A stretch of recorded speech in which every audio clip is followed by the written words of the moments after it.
I was ready to leave the house, but I wasn't ready to leave town. What's that? Yeah.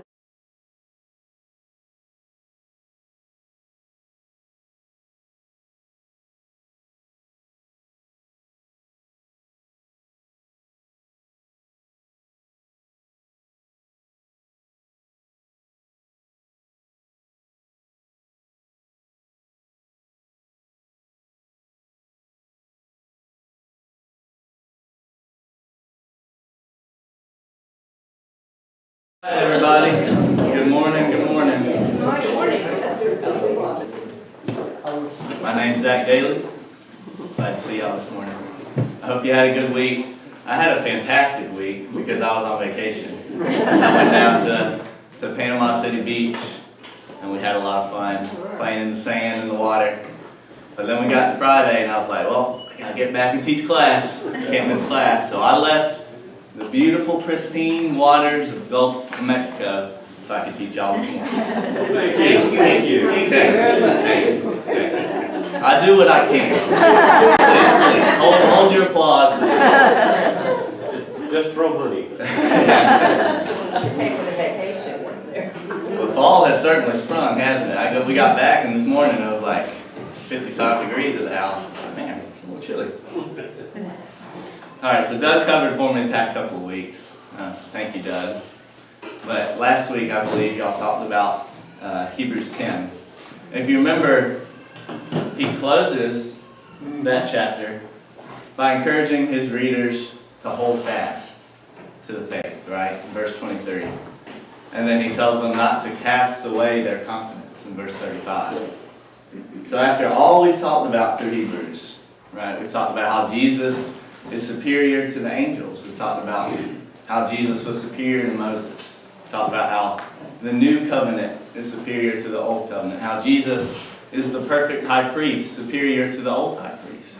We've talked about how Jesus was the perfect sacrifice, superior to the old animal sacrifices. After we've spent all this time talking about how Jesus is the only way, how Jesus is the superior way, why does the author feel the need to tell his readers not to throw it away? Wouldn't they hold on to it with everything they have? Why does he feel the need to tell them to hold on to it? I got one, is it because Jesus asked for it to do it? It could be. Well, let me ask you this. Think back to when you got baptized, when you accepted salvation. Maybe there was something that you were dealing with in life. Maybe there was some struggle that you were going through. Maybe there was some thorn in the flesh that you were dealing with. When you got baptized, when they dumped you under that water, when they raised you back up, did that struggle disappear? No. Did that thorn go away? No. Just because we accept salvation doesn't mean that the difficulties and the struggles of life disappear, does it? And that's the case for these Jewish Christians, right? We've talked about how they faced struggles. We won't belabor the point because we've talked about it, but let me hear a few of y'all tell me some of the things that these Hebrew Christians had to face that were struggles or difficulties for them. Brian? Well, depending on the timing of when it was written, either the temple was just destroyed or is about to be destroyed. Yeah. So the whole, everything they've ever heard from a kid is about to be wiped away. Mm-hmm. And there is going to be no temple. So, And that would be, it's like that was a big part of their cultural identity, right?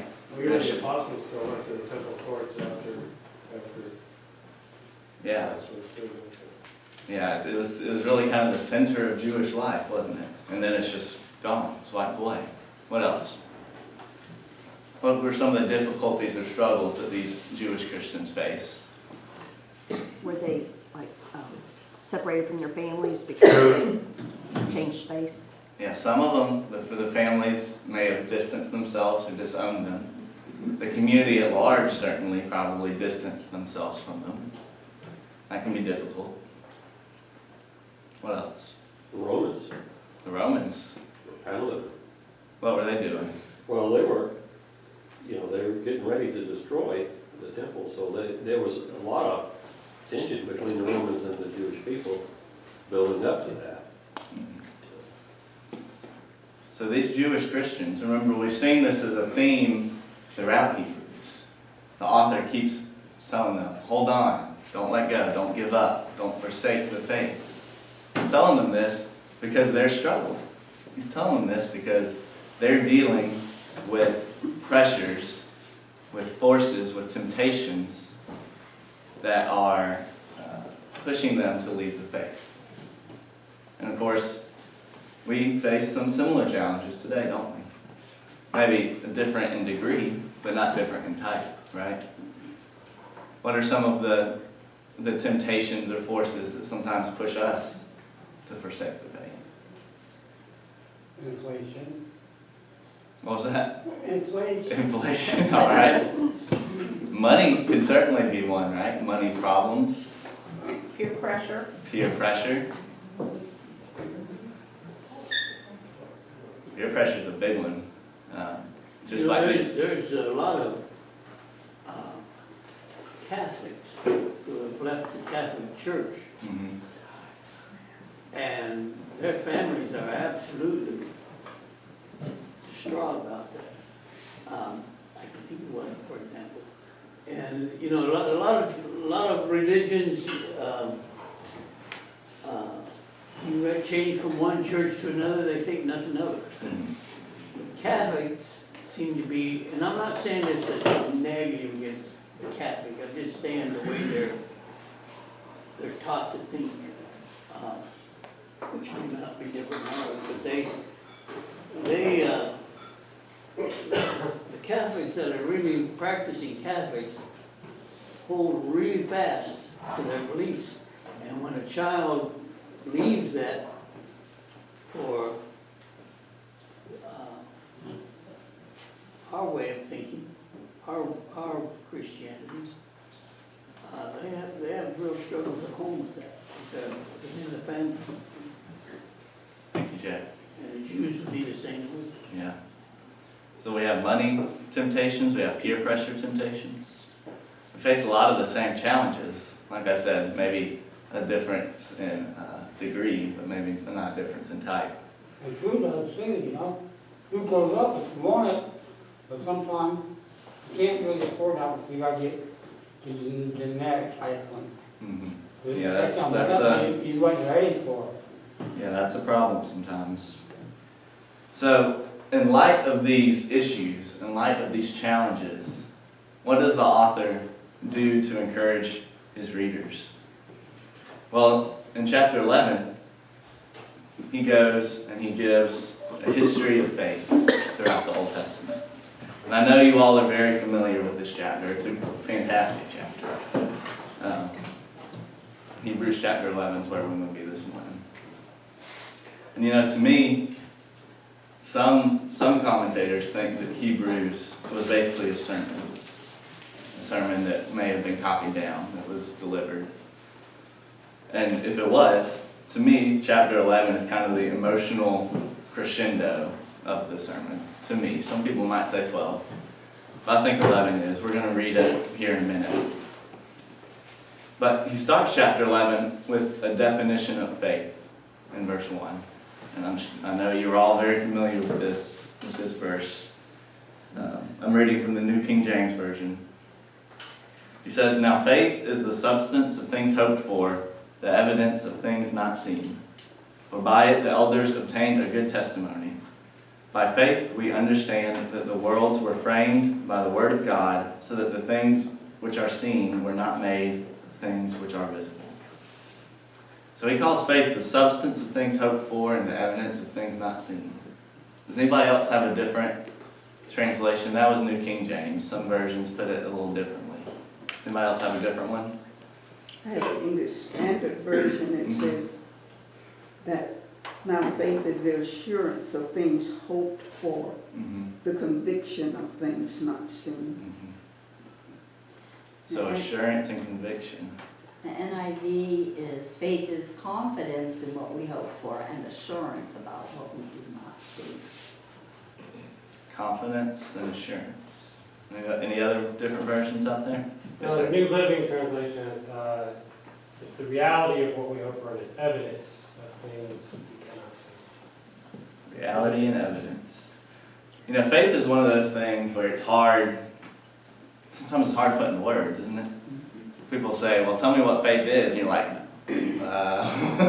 well, what is faith? I can tell you what faith looks like. I can tell you what faith causes me to do. I can tell you why I have faith, but defining faith itself, sometimes I get a little tongue-tied. So what about this definition of faith sticks out at you? I have some thoughts, but I want to hear what y'all think. What about this definition of faith resonates with you? Eddie? Well, Peter had his faith in Jesus, but Paul and them couldn't understand what Peter was doing on the water, and that's a different kind of faith. He saw something was going on, but he couldn't figure out what it was. But that's because he had faith in Jesus, where he's going. All right, thank you, Eddie. Anybody else? Faith is, it's universal. You know, a lot of times when you hear the word faith, you're thinking about God, but it is absolutely, everything in our life is about faith. If you're going to sign your name and you open up your drawer, you pull out a pen, you have faith that that pen's going to write. That's why you pick it up. That's the evidence of things hoped for. You're hoping to sign your name. And then to go ahead and use it to sign your name, that fulfills the second part of it. You follow what I'm saying? If you pick that pen up, you got full faith to pick it up, and you click it and you scribble and nothing happens, what happens to your faith? It's gone. You no longer have faith in the pen. But wait a minute. I do have faith in a method to revive the pen. So you take a piece of paper and you start scribbling. Scribble, scribble, scribble, scribble, and here comes the ink. Your faith has been restored. So then you go ahead and sign it. But what if it doesn't restore? What if it doesn't, all that scribbling doesn't bring the ink back? You've totally lost faith in that pen. So you go back to the drawer, and there's another pen, and you start over. And I guess what I'm saying is, faith is that inner confidence that we have that if I take these steps, I'm going to reach my goal. If I do this, I'm going to reach my goal. And then taking the step. Does that make sense? Mm-hmm. Yes, ma'am. I heard it described as having a childlike spirit. You know how children trust parents. They haven't experienced these things, but what parents tell them, they follow. And faith is something that you can't taste, feel, or see. So you have to have that childlike spirit. We can't, you know, as adults, we always want to find a reason for something. You know, there has to be a beginning and an end of something. We're always searching for those kinds of things, but having a childlike spirit, what the Lord says, we trust and we follow it without seeing, feeling, or tasting. Absolutely. The author wants us to understand what faith is, because he's going to spend the next couple of chapters talking about faith. And before he gets into it, he defines it for us. So we need to make sure we understand this. What else? What do y'all think about what he says about faith? Yeah. I think we have no doubt that what Jesus has told us and what will be is going to be. Just no doubt. So that no matter what consequences come against us to try and tell us something different, we know without any doubt that we're going to be with him for eternity. Yes, ma'am. And maybe there's a lesson here too, when he talks about all these different people, and ordinary people, very ordinary people, and they had flaws, Noah and Moses and all of these, they had their flaws, but because they had faith, faith changed them and allowed them to be so successful. And I think it's amazing that these people, when they lived, had no idea they'd ever be famous. for their faith. Yeah. You know, when I was reading it, it struck me how like intangible he describes it, right? He describes it in a way where it's like you can kind of understand it, you know? It's the substance of things hoped for. If you're hoping for something, it's not fully manifest yet, right? Otherwise, you wouldn't be hoping for it, you would have it. It's not fully manifest yet. And then the evidence of things not seen, maybe the evidence of things not known. If you can't see it, it's hard to really know what it is, right? I think, you know, he describes in these couple of verses, he describes believing in something we can't see as if we can see it. He's describing believing, having faith in something we can't see as though we can see it. And just being so confident and assured in that belief that even though this is an intangible, like Miss Lottie was saying, intangible, hard to get a grasp on concept, it's real to us. It feels real to us.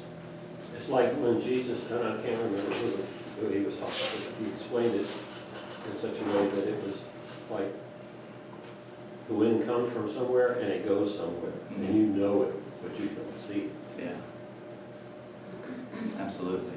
Jack? I hate to run all the ink pen dry, but back to that ink pen idea, you know, when you pick it up, what you cannot see, what you're hoping for is your signature on that line. You can't see it because it's not there yet, but as your faith pulls it through, when you're done, there's your signature, what is, you can see it now. But you no longer need faith to do it because it's in the past. You follow me? The pen fulfilled your hopes by writing your name down. And now that faith is open. You might need faith to write up something else, but on that, it's done. And that's what I'm saying. When we reach our goal, right now we have faith in Jesus Christ that He is going to get us to heaven. But once we get to heaven, we don't need that faith anymore because we've already obtained that goal. Does that make sense? Yeah. We see it. Now we're for something we don't see, but we're hoping for it. We're heading in that direction. But once we've attained it, once we see it, then we don't need that faith. And this faith, you know, it's kind of intangible, unseeable faith has real life effects, doesn't it? It has effects on how we live our life. And the author gets into that through the rest of this chapter. And we're going to read, like I said, it's a long section, but it's so powerful. I feel like you can just read it and I don't even have to add anything to it. So we're going to read the rest of the chapter here, and then we'll go back and discuss what he says. All right? Any last thoughts about kind of the definition of faith here? All right, well, let's read Hebrews 11, starting in verse 4. That, Yes, sir. before you read this verse 3, I'd like to point that out. Okay. It says, by faith we understand that the worlds were framed by the word of God, so that the things which are seen were not made by things which are visible. You know, and this table, this cup, science in the last 100 years or so has discovered that all things are made by atoms, and you just keep breaking atoms down to proteins and protons and neutrons, and you just keep breaking it down to quarks, and finally when you get down to the end, there's nothing but a positive and negative potential of energy. None of that's seen. But God's telling us that all the way back here in Hebrews. You know, I just think that's a point that people should be aware of. All right, thank you, Jack. All right, Hebrews 11, verse 4. By faith Abel offered to God a more excellent sacrifice than Cain, through which he obtained witness that he was righteous, God testifying of his gifts, and through it he being dead still speaks. By faith Enoch was taken away so that he did not see death, and was not found because God had taken him. For before he was taken he had this testimony that he pleased God. But without faith it is impossible to please him, for he who comes to God must believe that he is, and that he is a rewarder of those who diligently seek him. By faith Noah, being divinely warned of things not yet seen, moved with godly fear, prepared an ark for the saving of his household, by which he condemned the world and became heir of the righteousness which is according to faith. By faith Abraham obeyed when he was called to go out to the place which he would receive as an inheritance. And he went out, not knowing where he was going. By faith he dwelt in the land of promise as in a foreign country, dwelling in tents with Isaac and Jacob, the heirs with him of the same promise. For he waited for the city which has foundations, whose builder and maker is God. By faith Sarah herself also received strength to conceive seed, and she bore a child when she was past the age, because she judged him faithful who had promised.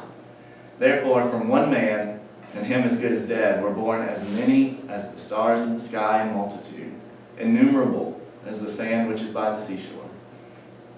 These all died in faith, not having received the promises, but having seen them afar off, were assured of them, embraced them, and confessed that they were strangers and pilgrims on the earth.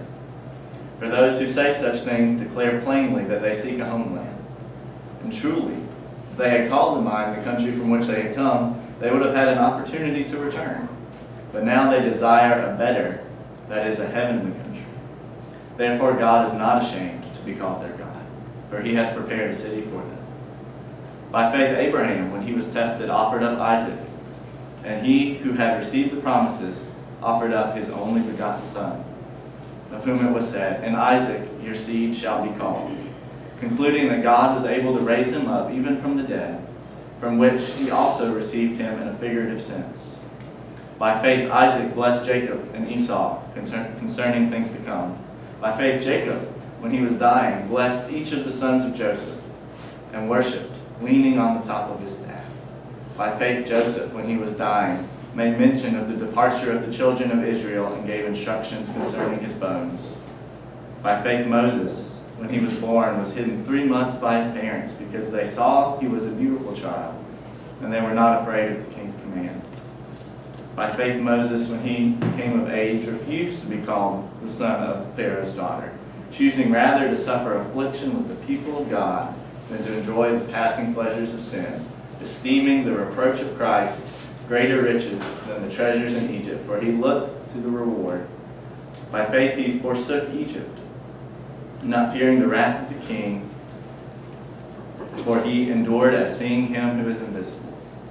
By faith he kept the Passover and the sprinkling of blood, lest he who destroyed the firstborn should touch them. By faith they passed through the Red Sea as by dry land, whereas the Egyptians, attempting to do so, were drowned. By faith the walls of Jericho fell down after they were encircled for 7 days. By faith the harlot Rahab did not perish with those who did not believe, when she had received the spies with peace. And what more will I say? For the time would fail me to tell of Gideon and Barak and Samson and Jephthah and of David and Samuel and the prophets, who through faith subdued kingdoms, worked righteousness, obtained promises, stopped the mouths of lions, quenched the violence of fire, escaped the edge of the sword, out of weakness were made strong, became valiant in battle, turned to flight the armies of the aliens. Women received their dead raised to life again. Others were tortured, not accepting deliverance, that they might obtain a better resurrection. Still others had trials of mockings and scourges, and of chains and imprisonment. They were stoned, they were sawn in two, they were tempted, they were slain with the sword. They wandered in sheepskins and goatskins, being destitute, afflicted, and tormented, of whom the world was not worthy. They wandered in deserts and mountains, in dens and caves of the earth. And all these, having obtained a good testimony through faith, did not receive the promise. God having provided something better for us, that they should not be made perfect apart from us. Amen. So what's the author's point here? What's the purpose in going through this list of Old Testament heroes? I mean, they would have known that this is something that they have been studying their entire lives, so it's hitting that home. Here's where you come from. This is what you need to stand on. Remember who you are. And take a look at, these people that, your ancestors that have held on to. Absolutely. He's kind of casting these stories in a little bit different light, right? He's saying, you're not leaving your heritage. You're fulfilling it. All of these great heroes of the past that you grew up learning about in the synagogue, you're not forsaking them. You're not leaving them. You're fulfilling, you're following in their footsteps. What a comfort that must have been to these people who felt like they were leaving everything behind, who felt like they were maybe abandoning their family, abandoning their culture. The author says, no, you are fulfilling it. You are following in their footsteps. Excellent. What else? Also an encouragement for us to persevere. What do you mean by that? We all struggle at times with our faith, and this reminds us that there is a better future for us, and not to take sight of it, not to lose sight of it. Absolutely. You can look through this list. Can you find a perfect person on this list? No. All of these great folks had their struggles, right? Not one of them was perfect. But faith is not about our perfection, right? Faith is not about our strength. What does Jesus tell us? You have faith as small as a mustard seed. How small is a mustard seed? Any of y'all grow mustard? I get mine out of the bottle. I've never grown a mustard before. But I've been told mustard seeds are small. It's supposed to be the smallest seed there is, from what I heard. The smallest seed there is. It's not about the size of our faith and the strength of our faith. It's about God working through what little faith we have. Using our faith. And you can see that, there's some interesting characters that are mentioned in here. One that stuck out to me, he mentions, where's he at? In verse 32, he mentions Barak. Y'all remember him? He was with Deborah. Brian, you can tell us a story? He didn't want to go unless you would go with him. Right. This guy was scared to go to battle unless Deborah came with him. It's not a lot of faith, is it? But he's mentioned here in the Hall of Faith. Sorry, yes ma'am. I've heard it said that faith is the hero, because faith changes people and enables them through that faith to do amazing things. Absolutely. And you notice the people mentioned here, it's a wide range, right? There's men and women, there's Jew and Gentile. All can be heroes of the faith. It's not just only men or only women or only Jews or only Gentiles. All of humanity has the ability to step out in faith. What else sticks out to you? Are there any of the characters mentioned here in particular that stick out to you? Right? It's just the strange part that he linked Moses to Messiah. It's like Moses knew Messiah was coming already before. What verse are you looking at? 26. 26? Oh, yeah. Yeah, esteeming the reproach of Christ greater riches than the treasures in Egypt, for he looked to the reward. So, yeah, it wasn't just about heading out to the promised land, it was, we've got to do this so Messiah can come. That is an interesting point. Is it? We should learn lessons from what happened in days of old, what happened in, under the old covenant. These are people who had faith, and if we look at the example that they set and how they were delivered from the different kinds of things that they went through, it should be an encouragement for us today, that the Lord will do the same thing for us. Absolutely. You know the We thing? have to make sure we're obeying Him. Yes, ma'am. Make sure you're obeying. The thing that stands out to me, he mentions a couple of times in here that all these heroes of the faith, they had their faith, but their faith was never fully realized, right? You look in verse 13. They all died in the faith, not having received the promise, but having seen them afar off,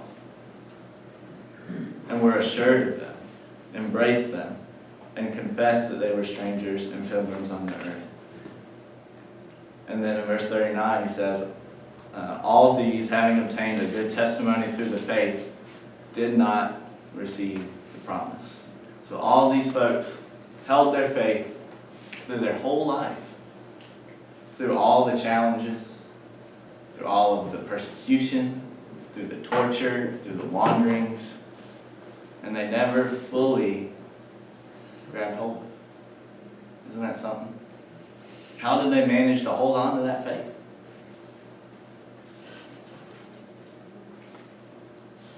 I think the Who's called answer hero is in stopper? Hebrews Hold on a second, 6. Eddie. Yeah, keep going. You know, Hebrews 6, to my way of thinking, is probably the most important scripture in the whole Bible, because it all starts right here. It says, but without faith it is impossible to please him, God, for he who comes to God must believe that he is, and that he is a rewarder of those who diligently seek after him. Well, to believe that God exists, how does he reward? What reward do you get for believing in anything? What reward do you get for believing in your car in the parking lot? You get in it, the motor starts, you start driving, you end up at church. God's reward is faith. That's what he gives us as a reward for our belief. And the more we believe in it, the more he rewards that with faith. And all these people, through their lives, they were experiencing that. And their faith kept growing because God kept proving himself. That maybe I'm Yeah, I glad get what you're saying. Yeah. But, so, you know, it's just like anything else. Your car out there, if it sputters and sputs and kicks and you barely get to church, you're not going to drive that thing to New York. You know, you might drive it to church, but you're not going to take it to New York. But every time you get in it and it runs smooth and gets you to church and it just runs smooth, you're driving all the way to California. Because your faith, the car keeps rewarding your belief in itself with the faith that it'll make that trip. Does that make sense? And it's the same thing with God. When we start using our faith in God, he keeps increasing our faith that we will use him more. And I think that's what this is all about. All these people, I don't think any of them are looking for, oh man, I'm looking for that promise. I mean, really, are we today looking for that? I'm going to heaven, don't get me wrong. That's a great thing. And my wife and Kevin and all the ones we love are up there. That's great. But isn't the best thing about being a Christian is the here and the now and the walking in God and seeing how He helps us through our lives on a daily basis. Isn't that really, I mean, it is me. That's the best thing about being a Christian. Is that I'm looking forward to heaven, but that's just icing on the cake. The cake is the here and the now. And I think that's what all these people are doing. They're living the here and the now in the Lord. Does that make sense? Thank you, Jack. Eddie, do you have something you want to say? Jack did pretty good, Lord said, that person saw a miracle, and he kept on believing that one miracle all these years. He never forget about that one thing that he saw. He fed his fish to everybody, you know, and he was stunned by it. So he never got that thought out of his head. And we kept on thinking about that, the more the faith grew in him. That's what I would say. All right. Thank you, Eddie. Brian? Kind of piggyback on what Jack was saying. Most all of these, well, Barak, you kind of brought up before, but it wasn't just an intellectual faith, they acted. Right. They all acted. So they got something. Yeah. It's kind of like when we're going back to that definition of faith, right? Faith, even though it's intangible, it produces action. I see another hand. Yes, ma'am. I just wanted to take it one step further, and it's really semantics. There's a difference between believing in God and believing God. And I think all of these examples believed God.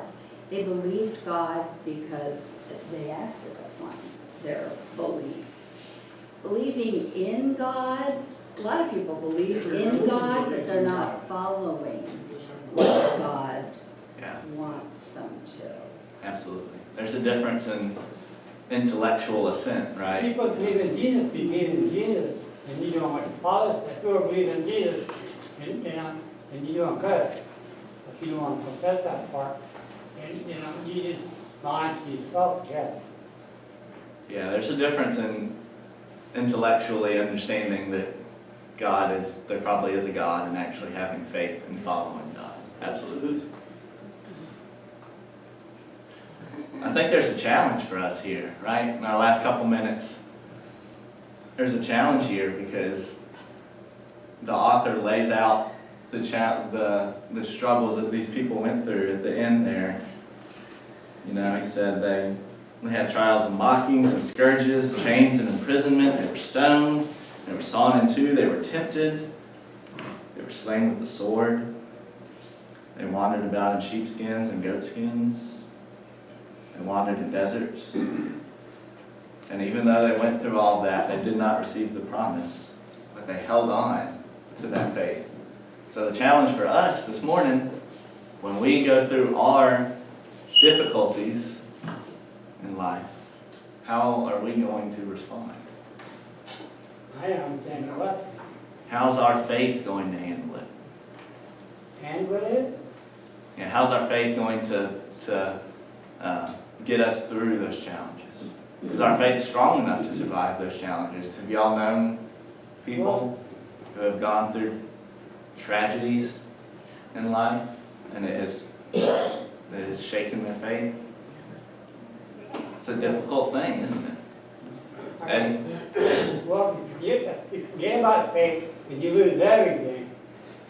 You know, so if you stick with it, then you got to understand. If you believe in the faith, you keep it. But if you lose the faith, I feel like you ain't gonna ever get to heaven. Yeah. Thank you, Eddie. Remember at the beginning when I talked about thinking back to when you were baptized, when you accepted salvation, life didn't get easy, did it? You know, Jesus, he did not pull any punches, did he? Telling us what sort of life the Christian is going to lead. He said, you're going to be persecuted. The world's going to hate you. It hated me first, but the world's going to hate you. You'll have no home. He said, I came to turn father against son and mother against daughter. Sometimes we gloss over those sorts of things, right? But Jesus was very clear that following him, that taking up his cross, we should expect that to entail some difficulties, some suffering. So how do we prepare our faith to handle it? How do we prepare ourselves to deal with those challenges? How do we prepare our faith to deal with those challenges? Jack? I think one thing we have to do is remember, and God's big about remembering things, you know. That's why we go through all these people, right? That's right. But we need to remember the times when God has appeared in our life, has come through for us. I think of my daughter, I'm sorry about the emotions, but I think of my daughter when she was in high school, her senior year, and she had to go in for a small surgery in her head. And she was leaking some kind of fluid out her ear, and so they didn't want us. So we went in there, it's in and out surgery. 4 hours later, the doctor comes out and calls us, and the chaplain comes out and calls us into the chapel. And Shelley had a tumor in her ear that ate a hole in her skull, and her brain had leaked through. You know, if you take an egg and you poke a hole in it, the egg will slowly leak out of that hole. Mm-hmm. Her brain had leaked down into her ear cavity, and the fluid that was leaking out of her ear was spinal fluid. Mm-hmm. The doctor said he didn't know why she's still alive, and all I could do was point up. So they got to go in, they're telling us they got to go in, take the whole side of her head off, cut away the damaged brain, put her back together. They don't know what's going to happen. I laid down on the floor and prayed for my baby. Well, as everybody in here knows, God is good. I didn't know, so I'm glad it hasn't. I was worried for a second there. Yeah, and you know, they put her back together, and you know, there's nothing. You can't even tell that she had that operation. But I got to remember that, because when the time comes when my faith is shaken, I remember when He comes through. And there's many more I could tell you about. And every one of us sitting in here has stories like that. So we can look. Here's where I walked by faith, and I put whatever it was in the hands of the Lord, and He came through for me. And those are the things that encourage us and keep us believing and keep our faith growing. And we can't forget those things. Thank you, Jack. In this last couple minutes here, you know, what happens when we hit those challenges and our faith isn't prepared and we shake? What temptation do we face? Well, He tells us, right? In verse 15, He says, you know, if they had called to mind where they came from, if they had remembered where the worldly promises, the worldly temptations, they could have gone back if they wanted to. You know, that's the thing. God's not going to force you to stay. He gives you the opportunity to go if you want to. And that's a temptation for us. And that's a temptation that these Hebrew Christians in particular were facing at that time, right? They were going through struggles. They had lost their social support, maybe, from the other Jews, their family. The temptation would have been strong to turn back. And sometimes the temptation for us is strong to turn back as well. But what does it say? It says in verse 16, but now they desire a better heavenly country. Once you get a view, once you get a taste of what God has promised you, you understand how much better His promises, how much better His way is than the old ways of life, than the worldly ways of life. And that knowledge, that taste of God, should help you strengthen your faith and should help you continue on, just like it helped these folks continue on. Yes, ma'am? And when your faith is weak, it's like Jesus when he had the apostles in the boat, and he said, oh, ye of little faith, and he didn't condemn them for anything they had done. He was condemning them because their faith was so small and so weak. But then they regained that faith with what they went on to accomplish. Yeah, So don't give up. absolutely. All right, like I said, this is a fantastic chapter. I wish we had a little more time, but that is the conclusion of class. I do have one quick programming note for you. Next week, we have a special speaker coming in for our Wednesday, and so we're going to have a combined Sunday morning class in the auditorium, okay? I don't know what he's going to be talking on, but everybody's going to be in the auditorium and listen to him. And then the following week, we'll be back in here for one more chapter of Hebrews, and then it'll be the end of the quarter. 12 and 13. Yeah, well, me and Doug got to talk about what we're going to do there. We got a lot to cover. All right, thank you.